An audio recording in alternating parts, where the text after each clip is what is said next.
Yo, what's good? I'm Senko. Our favorite woke entertainment giant Disney has just released the trailer for their live adaptation of the film Snow White, and somehow we have a million dislikes now. I'm not sure. What did they do wrong? Okay, so we have a 1 minute trailer here. Let's go.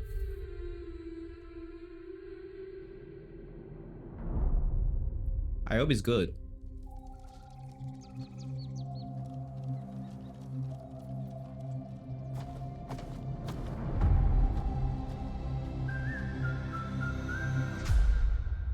So, whistle while you work.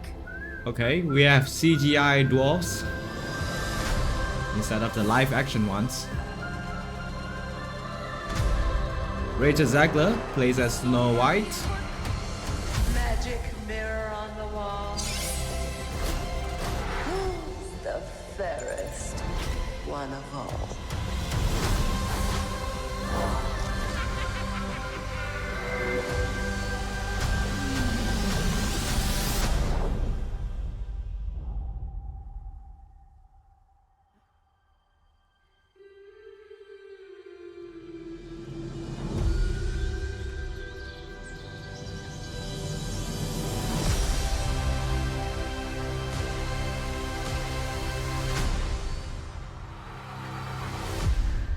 Okay. Yo, so Rachel Zegler is playing as Snow White. She's Latina, and Gal Gadot as the Evil Queen. What? Now, I believe if you are one of the main characters and not the side character, I think you should perfectly fit the characteristics of said main character. Like, it literally implies in the title, Snow White. Skin white as snow, lips red as blood, and hair black as ebony. Rachel Zegler is Hispanic, her mother being Colombian descent, and her father is Polish. Her skin tone is not pale as snow, it's fair to medium and a bit of olive undertone. But the straightforward term our critics use here is brown.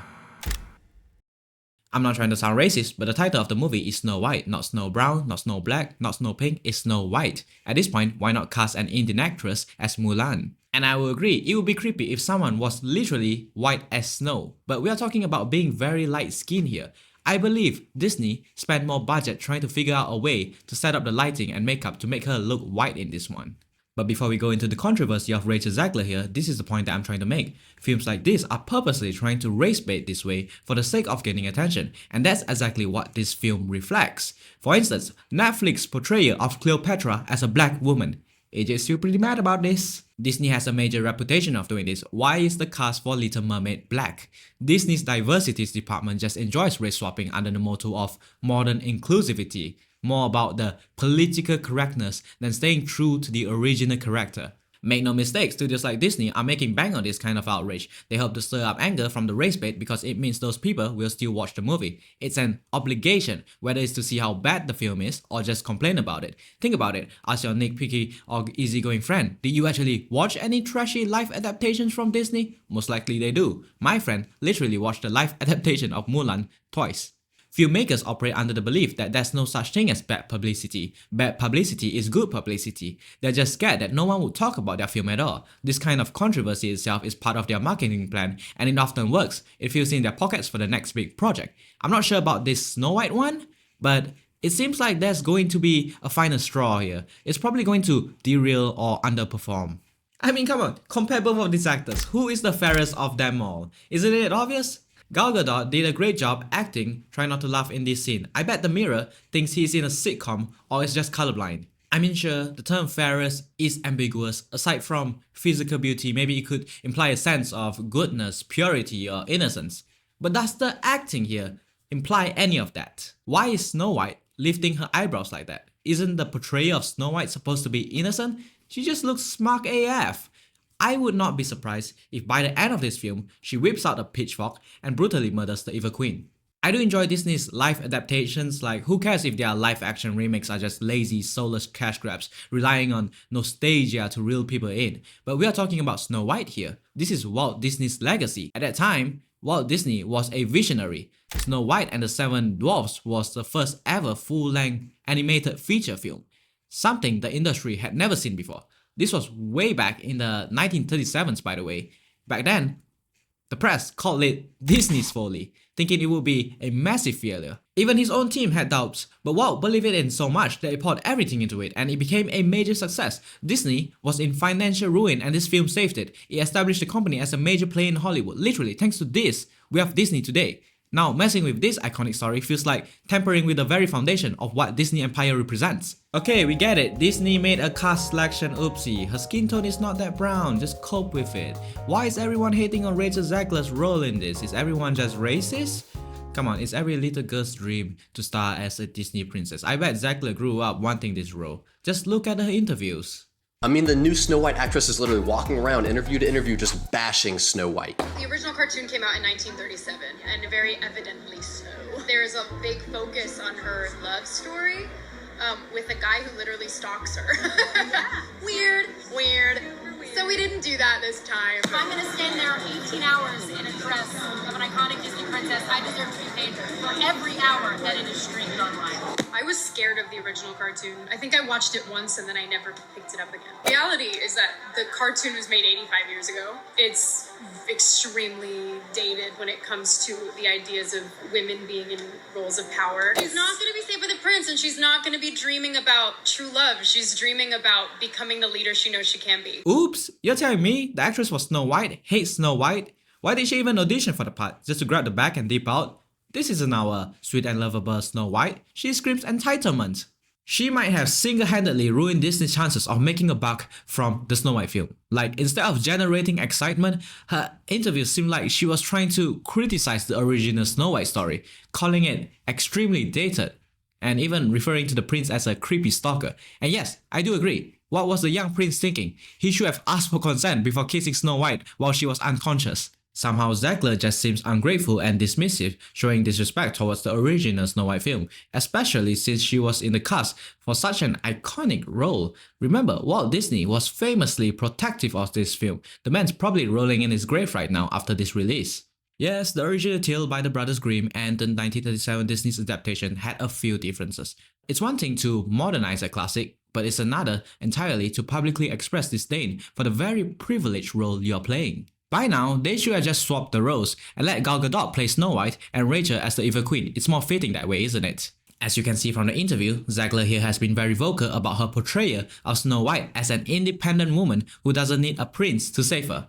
Wow, very smart choice. Looks like Snow White doesn't need a prince anymore. She's just too busy swiping left on the patriarchy. Okay, there's this one scene from the trailer that is making waves. In the original film, Snow White shows her gratitude to the dwarves by cleaning their home with a little help from her animal pals. It's a simple yet meaningful gesture of respect and appreciation for the food and shelter they provided her. But fast forward today, the thought of a woman doing any kind of housework seems completely out of sync with modern ideas. After all, modern independent women shouldn't be washing the dishes and sweeping the floors. So in the new version, the tables have turned. Instead of rolling up her sleeves, Snow White sits back and sings while the dwarves clean up their own home. That's right, they offer her a roof over her head and a warm meal, and her way of saying thanks is to let them do even more work. Now, that's what I call progress. Why does every female protagonist movie these days seem to push an agenda? Snow White is a beloved classic and its story has resonated for decades because of its simplicity. There's no need to force a contemporary woke agenda into a story that never needed it. While inclusivity and representation are important, not every classic tale needs to be reinvented to fit modern social narratives. Audiences love Snow White for who she was, not for how modern filmmakers think how she should be. At this point, it doesn't feel like a movie no more. Snow White is better off chugging espresso and giving TED Talks on independence. You know, at least Halle Bailey wasn't bad-mouthing about the original Little Mermaid. Speaking of Halle Bailey, Disney did try to do some damage control by setting up Zegler and Bailey in a conversation, where Zegler seems to have a complete 180 on her personality. The cartoon was made 85 years ago, and therefore it's extremely dated when it comes to the ideas of women being in roles of power. Several months later. The cartoon's so beloved. It's like a monumental moment in film history. Yeah. It was like the first feature-length cartoon movie, to the point where it won honorary Oscars and all of these amazing things that happened for that film are the reason that you and I really get to sit here today, because it made Disney what it is. Suddenly also poshed up, toned down and respectful. It seems like they handed her a PR script and hoped for the best. But the damage was already done and this was probably her last public conversation about the film. And if that wasn't enough, the controversy only deepened when people started comparing Rachel Zegler to a co-star, Gal Gadot. You got Gal Gadot, Wonder Woman, who's literally one of the most beautiful women in Hollywood, playing Eva Queen, whose whole motivation is to be jealous of Snow White's beauty. Now, when you line up Zegler against Gadot, the whole fairest of them all concept might seem a bit meh. The skepticism grew with some speculating that there might be a bit of jealousy brewing off screen from Zegler. She decided to comment on the trailer, and here's her tweet. I love you all so much. Thank you for the love and for 120 million views on our trailer in just 24 hours. What a whirlwind. I'm in a thick of rehearsals for Romeo and Juliet, so I'm going to get out of here. Bye for now. And always remember, free Palestine. While some might applaud the actress for showing solidarity with Palestine, especially lefties, many couldn't help but see it as a subtle dig at her co-star Gadot, who happens to be Israeli. I do believe Zegler knows nothing about the conflict to begin with. She's just another Hollywood newcomer who hit the jackpot with a few blockbuster roles. If Israel launched a streaming service, she'll call her agent. Speaking of skepticism, last year set photos from the film leaked online, and the reaction was less than stellar. Fans were quick to notice that the dwarves, well, weren't dwarves at all. Instead of the beloved characters we're known for decades, these were just average-sized people and one dwarf, dressed up in cheap costumes. This picture looks like Snow White took a wrong turn and ended up in the 1970s hippie commune. Oh wait, there is a black man and a black woman. Okay Disney, you tried to be diverse enough. You were just using the wrong spectrum. When the images first surfaced, Disney tried to do some damage control, initially denying that the photos were from their sets, but as the backlash grew, they backtracked and admitted that the images were indeed connected to the film, though they claimed that they weren't the final product. Somehow, in 2022, during an interview, actor Peter Dinklage expressed his disbelief at how Disney could proudly cast a Latina actress as Snow White, while telling what he considered a backward story of 7 dwarves living in a cave. I mean, the dwarves weren't living in a cave, they were only working there.